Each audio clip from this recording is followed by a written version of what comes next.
다 찾으신 줄 믿고 우리 오늘 본문을 한 목소리로 함께 읽겠습니다. 시작.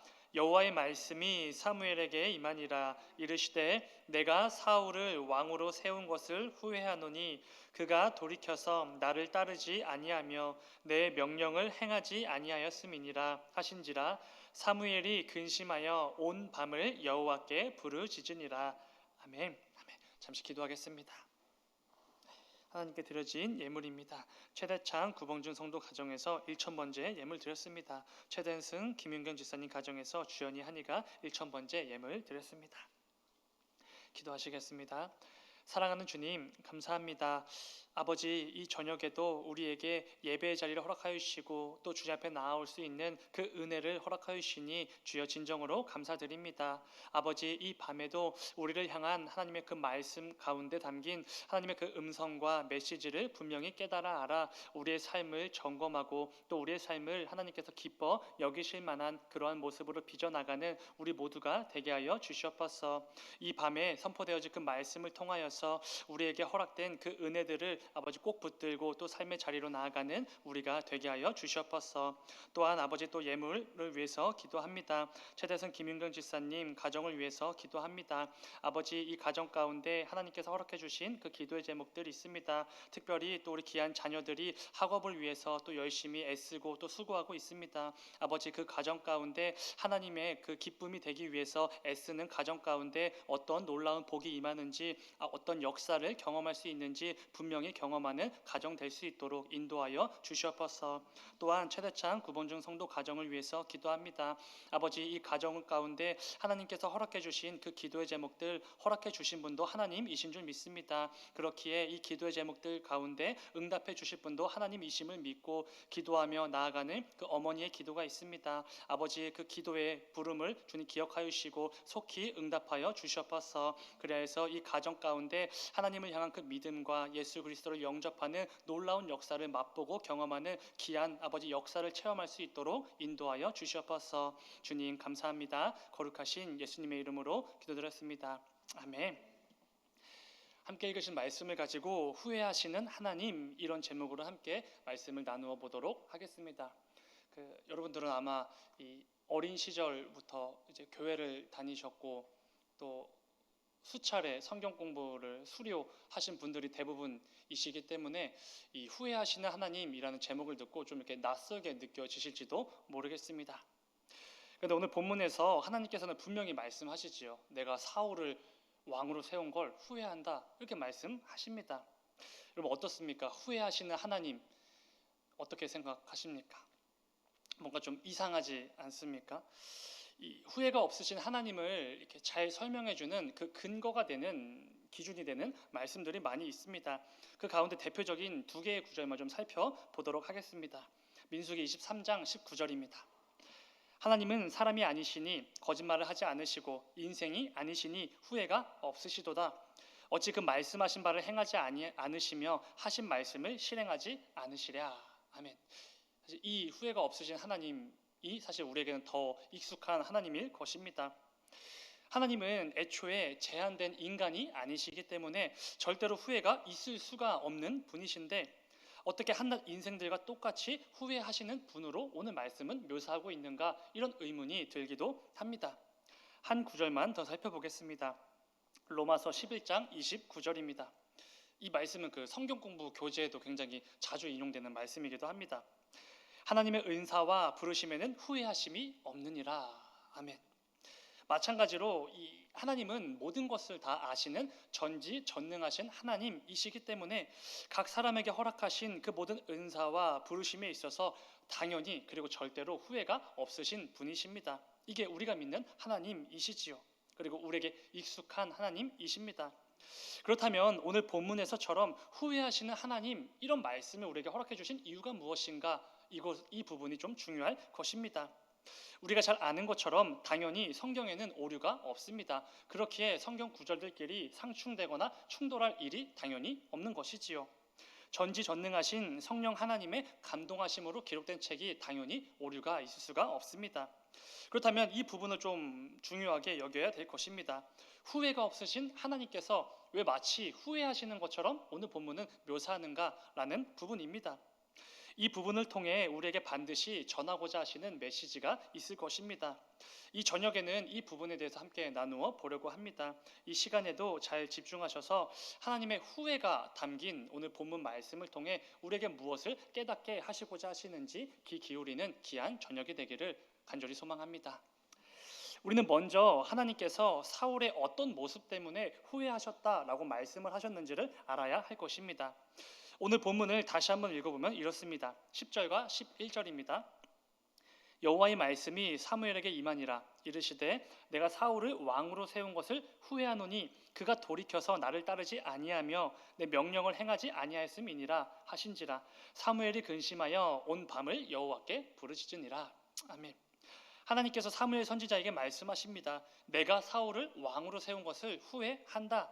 그가 돌이켜서 나를 따르지 아니하고 내 명령을 행하지도 아니하기 때문이다. 이렇게 말씀을 하십니다.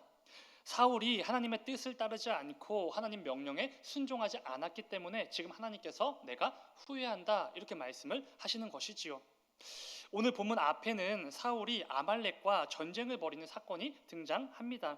그때 하나님께서 사울에게 이렇게 분명히 명령하시지요. 아말렉의 모든 것들을 다 진멸하라 이렇게 명령을 해 주셨습니다.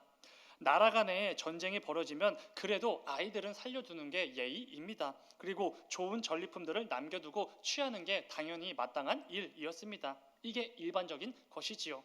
그런데 이번에는 무슨 일인지 하나님께서는 그 아말렉의 아이들마저도 전부 진멸하라 이렇게 말씀하십니다. 그리고 충분히 취해서 많은 이익들을 남기게 될 좋은 전리품들도 다 진멸하라 이렇게 말씀해 주십니다.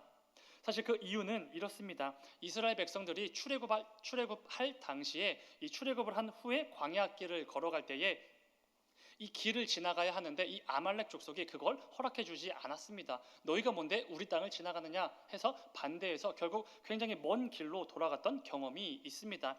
하나님은 그때 이 이스라엘 백성들을 향하여서 적대적으로 대했던 이 아말렉을 심판하시기 위해 이렇게 강력한 말씀을 해 주신 것이지요. 이러한 이유로 사울에게 그 모든 것들을 다 진멸하라 말씀해 주셨습니다. 그런데 문제가 무엇입니까? 사울이 그 아말렉 가운데 이건 진멸하면 안 될 것 같은데 라고 여겨질 만한 좋은 것들이 너무나 많았다는 것입니다. 하나님 말씀대로 아말렉으로 쳐들어가긴 했습니다. 그리고 그들과 싸워서 그들을 무찌르기도 했습니다. 그런데 모든 것을 진멸하라는 하나님 말씀에 불순종하여 일부를 남겨두게 됩니다. 오늘 본문 앞에 등장하는 15장 8절과 9절 말씀을 보면은 이런 내용이 있습니다. 아말렉 사람의 왕 아각을 사로잡고 칼날로 그의 모든 백성을 진멸하였으되 사울과 백성이 아각과 그의 양과 소의 가장 좋은 것 또는 기름진 것과 어린 양과 모든 좋은 것을 남기고 진멸하기를 즐겨 아니하고 가치 없고 하찮은 것은 진멸하니라. 아멘. 하나님께서 분명히 모든 것들을 진멸하라 이렇게 명령해 주셨는데 그 명령을 듣고도 이렇게 행했다는 것입니다. 하나님께 좋은 것으로 제사를 드려야 한다라는 그럴듯한 핑계를 대면서 감히 하나님께 불순종한 것이지요. 여기서 그 유명한 구절이 나옵니다. 순종이 제사보다 낫다. 그 구절이 이 사건에서 등장하는 것입니다. 가장 좋은 것으로 하나님께 제사를 드리면 당연히 좋은 것이지 않습니까? 그러나 이것보다 중요한 게 하나님 말씀에 순종하는 것이 더욱더 중요한 것이었지요. 이러한 사울의 불순종은 하나님의 마음을 아프게 했습니다. 뿐만 아니라 이어지는 그 구절들을 보면은 사울이 얼마나 하나님 앞에서 엉터리 같은 왕이었는지 분명히 드러나게 됩니다. 사실 지금까지 설명드린 것만으로도 충분한데 더 악하고 못된 모습들이 등장합니다.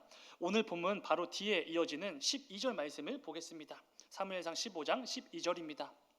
사무엘이 사울을 만나려고 아침에 일찍이 일어났더니 어떤 사람이 사무엘에게 말하여 이르되 사울이 갈멜에 이르러 자기를 위하여 기념비를 세우고 발길을 돌려 길갈로 내려갔다 하는지라.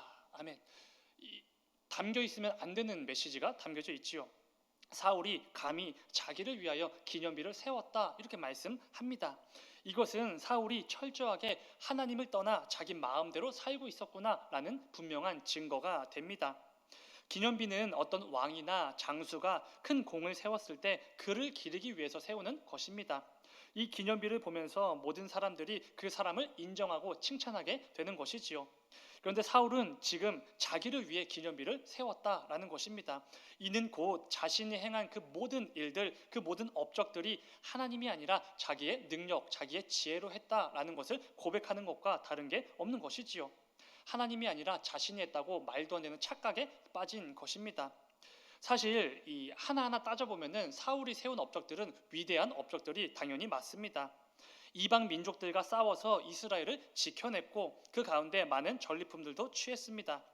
사무엘상 14장에는 사울의 업적에 대해서 기록한 구절이 있을 만큼 사울의 업적은 정말로 대단한 것들이 많이 있었습니다. 그런데 이 모든 것들 사울 자신의 힘으로 가능했던 것입니까? 당연히 아닙니다. 애초에 사울을 왕으로 세우신 분은 하나님이십니다. 그리고 그를 통해 수많은 일들, 수많은 업적들, 수많은 역사들을 이루어내신 분 당연히 하나님이십니다. 그런데 사울은 이 중요한 사실을 까먹고 자신이 대단한 것처럼 착각을 한 것이지요. 그래서 하나님을 위한 기념비가 아니라 감히 자신을 위한 기념비를 세웠던 것입니다. 이러한 사울의 모습을 보면서 하나님께서 얼마나 안타까워 하셨겠습니까? 사울의 이 엉터리 같은 모습을 보시면서 하나님께서 오늘 본문과 같이 말씀하신 것이죠. 내가 사울을 왕으로 세운 걸 후회한다, 이렇게까지 말씀하신 것입니다.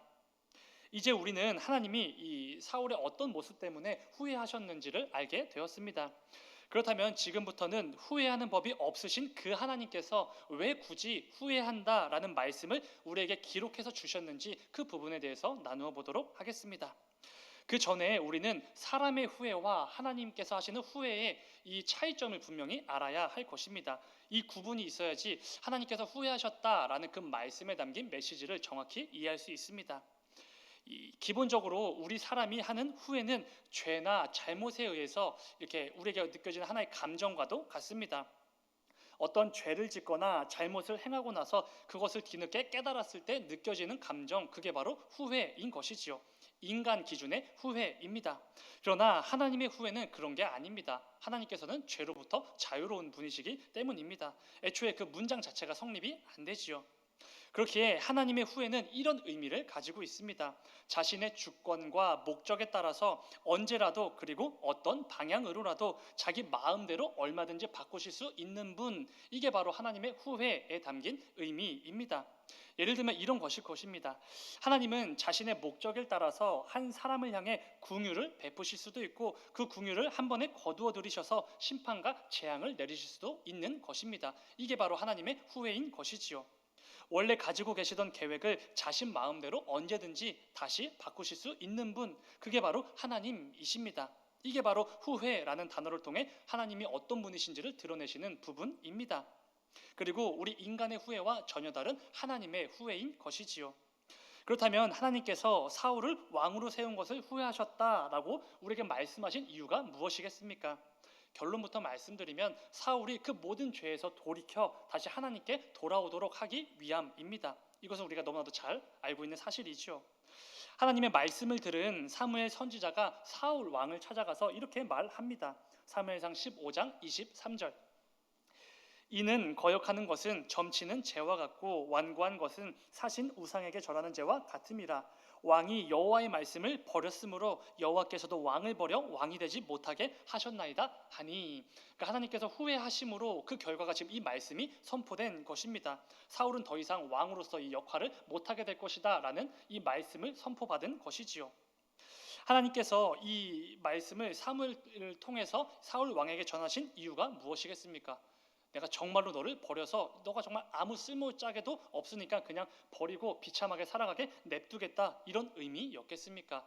물론 뒤에서 또 나누겠지만 사울 왕이 끝내 하나님께 돌이키지 않았다면 그런 결과를 맞이했겠지요. 그러나 그 안에 담긴 하나님 아버지의 마음이 있습니다. 우리는 이 하나님이 어떤 분이신지를 알기 때문에 잘 알지요. 그게 그 말씀을 한번 보면은 이 사무엘상 15장 30절 말씀을 보면은 이런 말씀이 있습니다. 사울이 이르되 내가 범죄하였을지라도 이제 청하옵나니 내 백성의 장로들 앞과 이스라엘 앞에서 나를 높이사 나와 함께 돌아가서 내가 당신의 하나님 여호와께 경배하게 하소서 하더라. 아멘. 여러분, 그 앞서 말씀드린 하나님의 그 무시무시한 그 경고의 메시지를 들은 사울의 반응이 이렇습니다. 어떤 것이지요? 나를 높이사. 이 사울은 정신을 못 차리고 하나님 아버지의 마음을 조금도 헤아릴 생각도 없습니다. 여전히 자신의 체면을 백성들 앞에서 어떻게 하면 살릴 수 있는가, 이 부분만 염두에 두고 있는 것이지요. 백성들 앞에서 나를 높이사 나와 함께 돌아가소서. 사울은 이미 돌이킬 수 없는 강을 건넌 상태인 것입니다.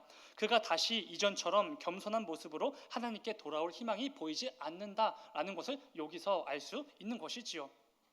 그렇기에 후회가 없으신 하나님께서 마치 후회라도 하시는 것처럼 내가 사울을 왕으로 세운 걸 후회한다, 이런 말씀을 하시지 않으셨겠습니까?